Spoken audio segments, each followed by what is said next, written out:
Right, broken down for the 8th time, I think, this week, and it's Thursday.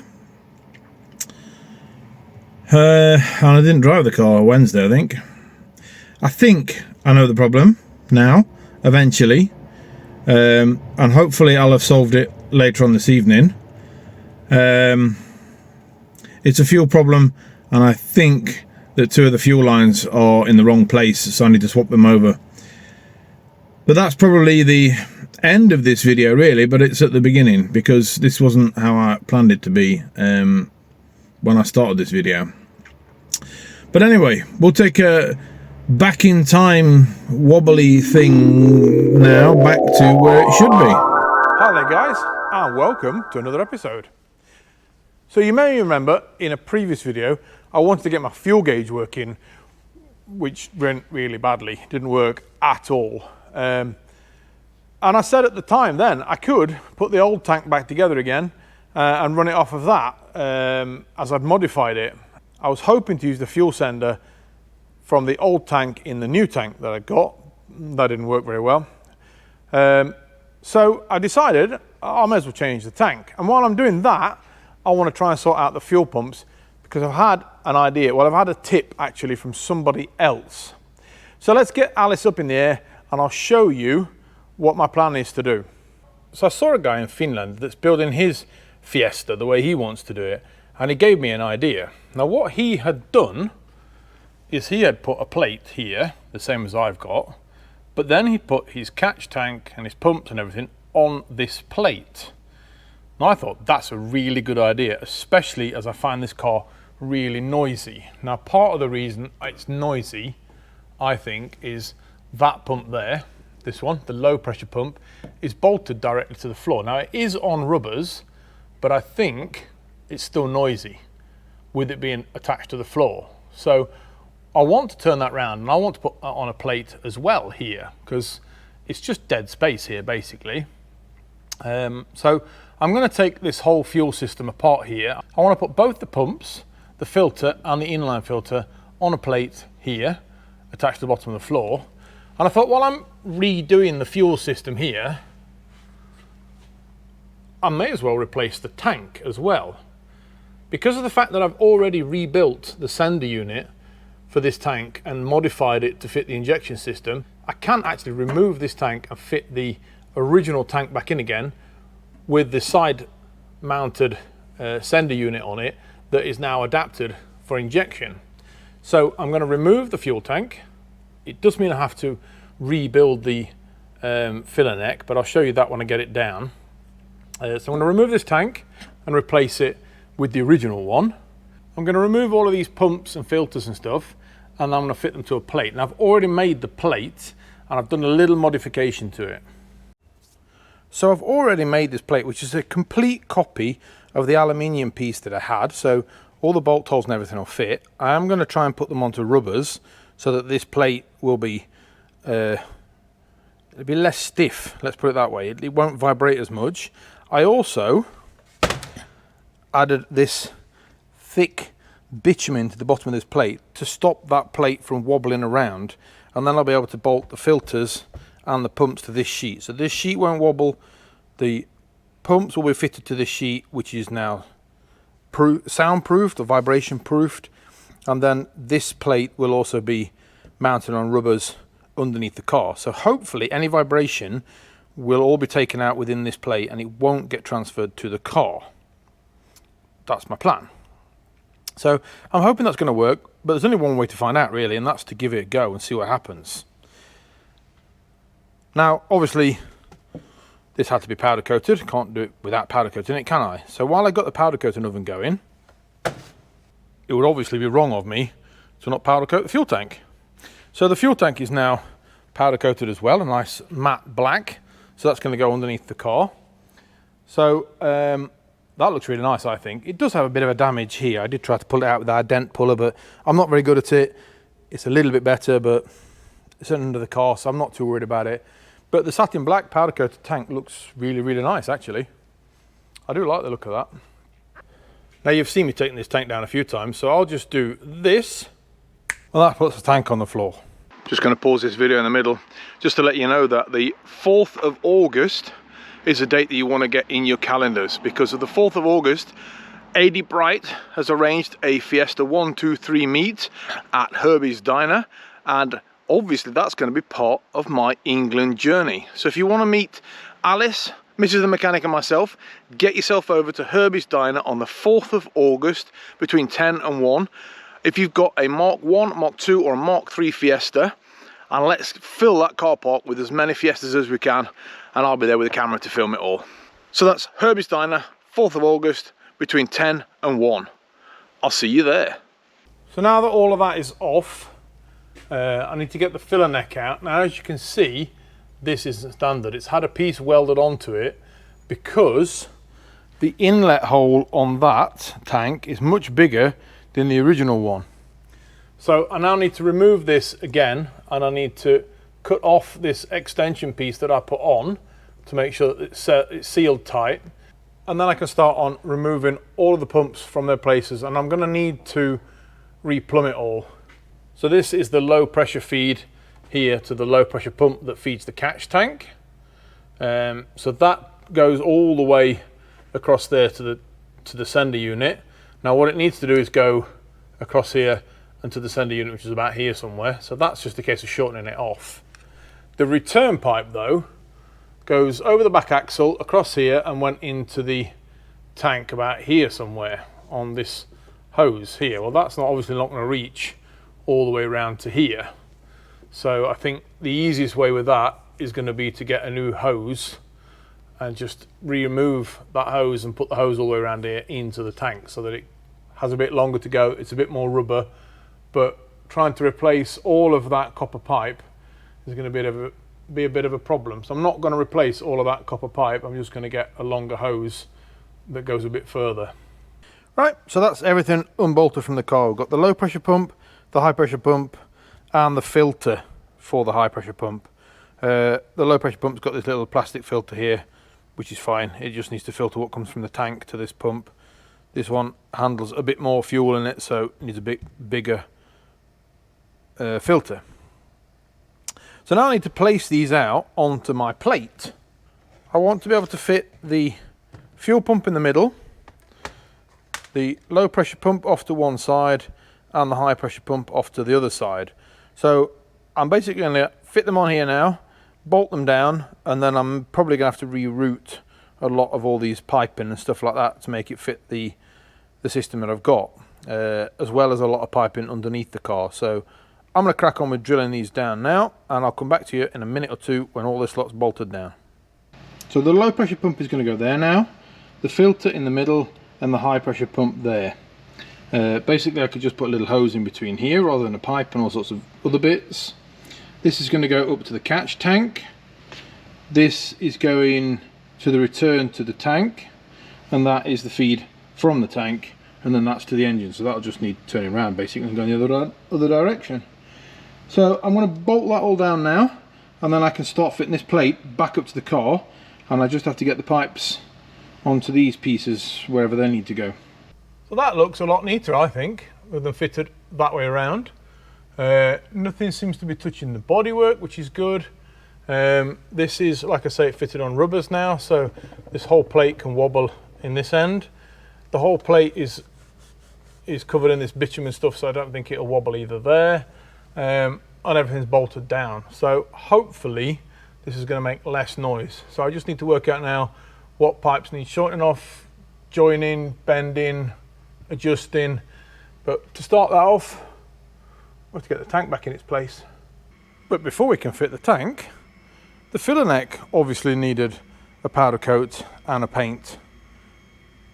And of course the bracket that holds the filler neck in place also needed a powder coat. So these can now be fitted back to the car, and then we can fit the tank back to the car. And just like that, tank's in place. That looks so much better than the original one. And the pumps are there, as I said.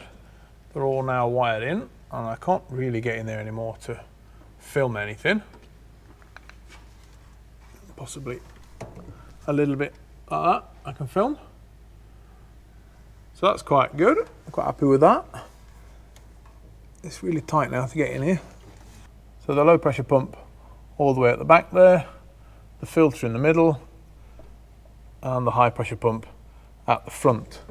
Now what I've had to do is turn this connector around because it now points upwards and towards the front of the engine. So that I had to turn around. I also had to turn that one slightly upwards because that comes from over the back axle. That comes from the pipes that you can see right at the back there somewhere. So that one I had to turn up a bit. Other than that, everything else is pretty much as it was. The only other one I had to adjust is, and I think you can see it there, this one here, which is the return pipe. So that comes in up there, comes in from the catch tank here. So when the catch tank gets full, it pushes it along this pipe.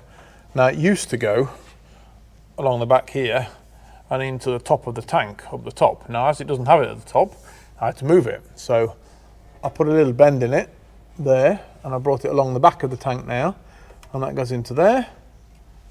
So it comes along the side of the tank there now. It comes along the side of the tank there now, and I had to turn that one round. So that points in the opposite direction, and that's where the return goes in. So that just pushes the fuel into the tank basically. And this is the feed from the tank to the low pressure pump. So everything fitted a lot better than what it used to be honest. One of the big questions now is, does that sensor work? Do I now have some petrol in the tank? Right, so let's turn the ignition on then and see if this gauge moves anywhere. Right, first thing I noticed was that pump is really quiet. The only thing I can really hear is the high pressure pump. Couldn't even hear the low pressure pump, but as we can see, that gauge has gone up. We're up a quarter of a tank. It's not very fast, but we've passed a quarter of a tank now. Slowly. And now we've got to at least half a tank. So I'm going to say that that gauge now works. So I now know how much fuel I've got in the tank. And from the sound of it, that pump sounds a lot quieter. We'll only really know when we get it out on the road. So I think that's the next thing we've got to do. We've got to go for a test drive. See how quiet it is in this inside the car.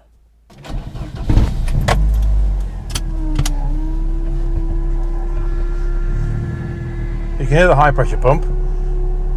Sounds like a cat being strangled, but that's all I can hear.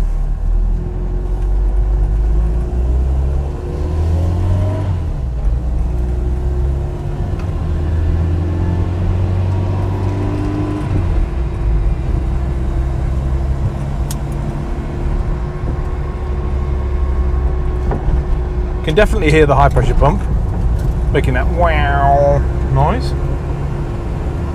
but definitely can't hear the low pressure pump, which was the one that was really making the noise before.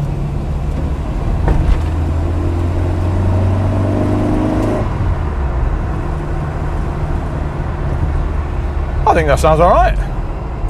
Definitely think we can cope with this all the way to England. So replacing the little aluminium plate that I had with a much thicker steel plate, putting that bitumen stuff on it and then putting the pumps the other way around inside that plate seems to have definitely made a massive difference to the sound quality inside this car. I don't know how well it comes up on camera, but it sounds really good in here. It sounds pretty much like my daily driver. I'm not having to shout. I can hear myself over, well, I can't really hear the pumps now that we're actually moving, so I can hear myself over the pumps. So I definitely call this another win. That works really well. Well, I was going to end the video there, but I can't. Yesterday I drove the car home and I was about 5 minutes away from home, and all of a sudden the engine started to cough and splutter and it died. Now I wasn't sure whether it was fuel or ignition, I was fairly sure it was fuel, but I'm not sure. Today I've had the car up on the ramp. I had a look at everything, make sure everything's all right. Seems to be okay. So I thought, well, I'll drive it home then again. And on the way home, same thing happened again. It started to cough and splutter and died, and it won't start. Now I did the same thing as I did yesterday, which was wait for a while, and all of a sudden it starts up again. So I'm thinking, and that's what I'm going to change, what I'm going to do as well. So I'm thinking what the problem is the low pressure pump. Now I might have to invest in a more expensive one before we leave. I don't really want to because it's expensive, but there we go. Having to stop and wait every so often for the pump to start working again is not really a viable option either. But I think what's happening is the low pressure pump is stopping working every so often. I can hear it at the moment. As I said, when I started to drive the car tonight, you can hear the high pressure pump, which sounds like a cat, like meow meow noise. Whereas I can now hear the low pressure pump, which makes a constant kind of a whining noise, wee, all the time. Now the low pressure pump, I can hear every so often building up pressure where it does that cat noise, meow. Am I really filming me making those noises? Anyway, so I think what's happening is the low pressure pump is stopping working every so often. The high pressure pump doesn't have obviously enough pressure to suck from the pump and to feed the engine with, and then it dies obviously because the high pressure pump can't deliver enough fuel. Why it starts again after a while, I don't know. I really don't know. I mean, I was just sat at the side of the road now waiting for it, looking a bit of Facebook, and all of a sudden I turn the key and yeah, it sounded like the low pressure pump started, and yeah, the car started again. So I think that's what the problem is. I'm going to change the low pressure pump tomorrow, and hopefully that solves the problem, and I can do the end of this video. I've almost made it back to work, and it's starting to play up again, and it kind of dies and comes back, dies and comes back, and eventually it will just die, which is when I think the pump stops. But there, it's losing power all of a sudden. Hopefully it'll come back again, because I'm only about 4 minutes away from work or so, so I'm hoping it's going to come back again. I'm getting to a junction though, so hopefully it's going to keep going. So I have to let go of the accelerator. We'll see if I can make it back to work. Would be nice. But now it's really quiet in here, so I don't think I can hear the low pressure pump. And it almost feels like it's driving on 3 cylinders, so probably not getting enough fuel.